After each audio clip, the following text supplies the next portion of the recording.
ঠিক বিশ্ব জাকের মন্দির যদি কেউ হাত দেয় আপনাকে তাকে ছেড়ে দিবেন? জোরে বলেন, ছেড়ে দিবেন নাকি দরুদ শরীফ পড়বেন? হ্যাঁ, আমার ভাইজান, যারা এই কথা বলে তারা কোনদিন ক্ষমতায় যেতে পারবে না। কথা ঠিক আছে ভাইজান? আপনি কি খেলা পিস? আপনি খেলা খেলা নেই। তখন ভাইজান অনেক ওলামায়ে কেরাম মনে করতেছেন আমরা ক্ষমতায় গিয়ে এগুলো সংস্কার করব। তারা বলেন যে এই পিঠটি হলো বাংলাদেশ, পাকিস্তান, ভারতে এই পিঠ বানাই দিচ্ছে, এটা খাওয়ার ব্যবসা। আমার ভাইজান এগুলো আর আমি বলবো না। আমি একটা কথা বলবো, আপনি হুজুর কেবলা যান এই বিশ্ব জাকের মন্দির আসছেন, উনি কাউকে ডাক করে নেন নাই। কি মোতাবেক? ঠিক আছে ভাই, কাউকে বলেন নাই যে বাবা আসেন আমার বাড়ি এসে আপনি দাওয়াত খেয়ে দেন, বলছেন নাকি? আমরা যেমন একটা বিয়ে সাথে বাড়ি হচ্ছে কাজ দিয়েছি, ভাই দয়া করে যাবেন, ঠিক আছে আপনি যান, দয়া করে আপনি যাবেন, আমার বাড়ি কিন্তু গরু কিছু খাওয়া দাওয়া আছে, মিষ্টিও আছে, আসছে এমনকি বিজলি পিঠাও আছে, তারপরেও মানুষ যায় না। ঠিক আছে না ভাইজান? কিন্তু বিজলি পিঠা নাই, কিছুই নেই। এতদিন গরু খাওয়াইছেন, মানুষ বলেন বিশ্ব জাকের মন্দিরে যদি গরুর গোশত খাবার না দেন ওই জাকের মন্দিরে মানুষ আর যাবে না। ভাইরা আমার, গরু গোশত চলে গেল, হুজুরে হেতাম ত্যাগ করলেন। ভাইরা আমার, এখন তরকারি তেমন গোশত দেয় না, মানুষ বলে, তবুও কিন্তু বিশ্ব জাকের মন্দিরে মানুষ কমতেছে না, মানুষ দিন দিন বাড়তেছে। জোরে বলেন সুবহানাল্লাহ। কি কারণে বাড়ে মানুষ? কেন যায় বিশ্ব জাকের মন্দিরে এত কিছুর পর? সেটা আমি বুঝাই। উত্তরবঙ্গ থেকে বেশ কিছু বাস আসছে, গভীর রাত্রে বাস দরবার শরীফে আসছে। ভাত আছে হাফ গ্রাম, হাফ গ্রাম বুঝেন, অল্প তরকারি আছে। ফরিদপুরের মোতালেব ভাই, উনি দরবার শরীফে থাকেন, পূর্বিন জাকের, এখন উনি বাসা আছে। হুজুর কেবলা জানের কাছে গেলেন, বলে বাবা কি? বলে দয়াল বাবা যান, অনেকগুলো বাস আছে, বলে খাবার আছে নাকি? বলে হাফ গ্রাম ভাত আছে, অল্প তরকারি আছে। দয়াল বাবা যান বললেন বাবা পারবেন না খাইতে? পারা যাবে না? সুবহানাল্লাহ পড়ে। এটা বাস্তব কথা বলে অবাক হয়ে যাবেন। হুজুর কেবলা বললেন বাবা এতে কি হবে নি? বলে হুজুর কেবলা ভালো জানেন। বলে বাবা তারা আসো। মাঠের মধ্যে সবাই বসাই দিয়েছেন, অনেকগুলো বাস আমার ভাইজান, প্রায় 3 থেকে 400 মানুষ বসে গেছে মাঠের মধ্যে। হুজুর কেবলা বললেন বাবা বিসমিল্লাহ বলে শুরু করেন, ডাক নষ্ট করবেন না। 500 মানুষ খাওয়ার পরে হুজুর কেবলা বললেন বাবা ভাতের অবস্থা কি? মোতালেব ভাই বলেন এখনো বাসা আছে। বললাম তো আর বাবা যান ভাত তো এখনো অর্ধেক আছে। কেবলা যান হুজুর বললেন বাবা তামাম পৃথিবীর মানুষ যদি এই দরবারে এসে খায় কাল কিয়ামত পর্যন্ত এই খানা ফুরাবে না। গাউসুল আজম খাজা বাবা, গাউসুল আজম দয়াল বাবা, আউলিয়ার সরদার, তোমাকে দিয়েছেন আল্লাহ রহমতের ভান্ডার। বলেন তোমাকে দিয়েছেন আল্লাহ রহমতের ভান্ডার। বলেন গাউসুল আজম খাজা বাবা, গাউসুল আজম দয়াল বাবা, আউলিয়ার সরদার,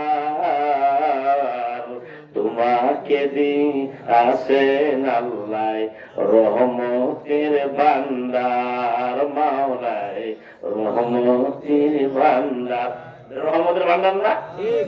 কত পীরের বাড়ি দেখলাম ভাইয়ের আমার, ঢাকা যান, চিটাগাং যান, ভারতের জমিনে যান, যেই জায়গায় যান না কেন বিশ্ব জাকের মন্দিরের মধ্যে এত সুন্দর এত সুন্দর পরিবেশ, এত সুন্দর জায়গা এই পৃথিবীর জমিনে অন্য কোন পীরের দরবারে নাই। আমার কথা ঠিক আছে ভাই? এত সুন্দর পরিবেশ আছে, বিশাল কামের মাদ্রাসা, হাফিজি মাদ্রাসা, প্রতি বছর মৌলানা বের হইতেছে আর সুন্দরভাবে খানা খাওয়াইতেছেন। কোনদিন খাদ্য তার ফুরাই না। কথা বলো, ফুরাই নাকি? একদিনও ফুরাইল না। কেবল যান হুজুর বলেছেন, বাবা কেউ যদি এই দরবারে না এনে চালাক, প্রয়োজনে আল্লাহর পক্ষ থেকে রব্বুল আলামিন ফেরেশতারা পর্যন্ত এই দরবার শরীফে খানা চালাবে। চিৎকার দিয়ে বলেন না কেন সুবহানাল্লাহ। এত বড় কথা। বাজুস্তুর রহমাতুল্লাহ কত তো শেষ হয়ে গেল। খাজা বাজুস্তুর রহমাতুল্লাহ উনি বেশ কিছু সন্তান ছিল, বাচ্চা কাচ্চা ছিল। তো উনি খাজা নসিহত লিখছেন যে আল্লাহর ইবাদত করতে করতে উনি মসজিদে বেশিরভাগ থাকতেন। আসরে নামাজ পড়ে ছেড়ে দেয় বলে কাঁদছেন। স্ত্রী যায় ডাকছেন, ডাকার পর বলতেছে ওঠো, কাঁদছে তো ওঠে না। তখন উনি তার ওই কলার ধরে টানতেছেন, স্ত্রীর ভিতরে যায়, টানলে পর চৌকাঠে লাগছে, স্ত্রীর টানার পরে এখানে লাগছে, লাগলে পর ওনার ঘুম ভেঙে গেছে। ইবাদত থেকে মাথা উঁচু করেছে। কি হয়েছে? বলে বাড়ি খাবার দাবার নাই, চাল ডাল নাই, আপনি এখানে বসে জিকির করতেছেন। উনি চলে গেছেন মসজিদের ভিতরে, উনি আবার সেজদা করে কাঁদছেন। সুবহানাল্লাহ পড়েন ভাইজান। যখন কান্নাকাটি করছেন, মাগরিব হয়ে গেছে, স্ত্রী বাড়ি চলে গেছে। যাওয়ার পরে ঈশান নামাজের পরে স্ত্রী দেখতেছে যে এক বস্তা ময়দা আর তরকারি নিয়ে আসছে যুবক। আবার বলতেছে এই যে আপনার খাবার নিয়ে আসা হয়েছে।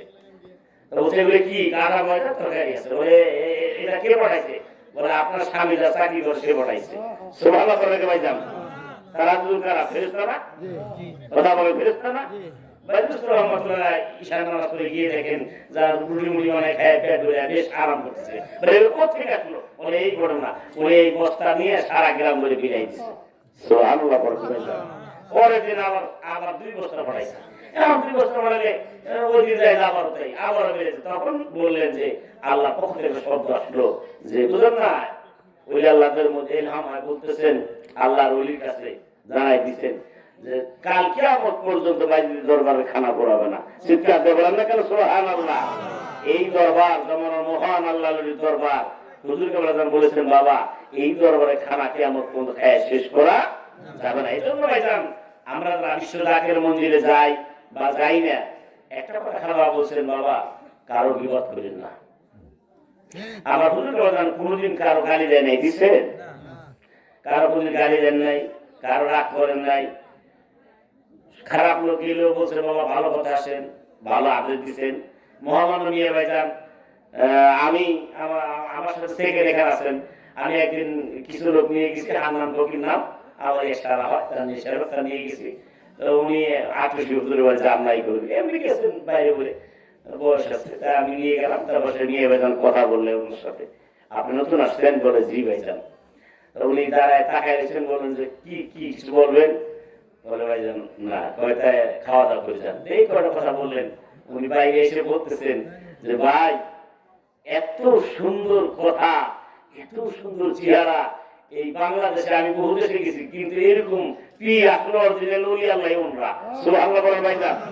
এটা বাস্তব কথা। বলে এখানে থেকে আছে বললেন যে আসলে সত্যি আল্লাহ ওলি ওনরা। আমি একদিন ফরিদপুরে এক মৌলানার সামনে নিয়ে গেছি, 800 হুজুরের বাড়ি। উনি পৌরসভায় গেছে প্ল্যান করার জন্য, নিয়ে গেছি চলেন যাই। গেলাম পর নিয়ে বাজার ওই দিন আবার দেখা হলো। নিয়ে বাজার তাকায় এসেছেন, উনি তাকায় অনেকগুলো এইভাবে তাকায় এসেছে, মাপের মতো মানে হরিণের মতো তাকায় এসেছে এইভাবে তাকায় এসেছে। আমি আবার কিছু সামনে কথা বলছি, তা আমি এবার বললাম ওনাদের খাওয়াই দাও। যখন আমরা বেরিয়ে আসলাম, মৌলানা সাহেব বললেন আমি মুড়ি দিয়েছি এক জায়গায়, আমি হুজুরের সাথে কথা বলবো কিন্তু আসলে অরিজিনাল পীররা। সুবহানাল্লাহ বলেন ভাইজান। এই জন্য এই দরবার অভাব হবে না। আপনাদেরকে আমি দাওয়াত করলাম এই বিশ্ব জাকের মন্দিরে আগামী 10, 11, 12, 13, 10, 11, 12, 13 এই 4 দিন অনুষ্ঠিত হবে। যত শীতই হোক ভাইজান যাবেন, ওলি আল্লাহর দরবার যাবেন, অনেক নিয়ামত পাবেন। অনেক কিছু আল্লাহ মাফ করবেন। এখন এই যে আপনারা আসছেন এই রাত্রে হায়দ্রাবাদ খরচ করছে, ঘরে কথা বলেন।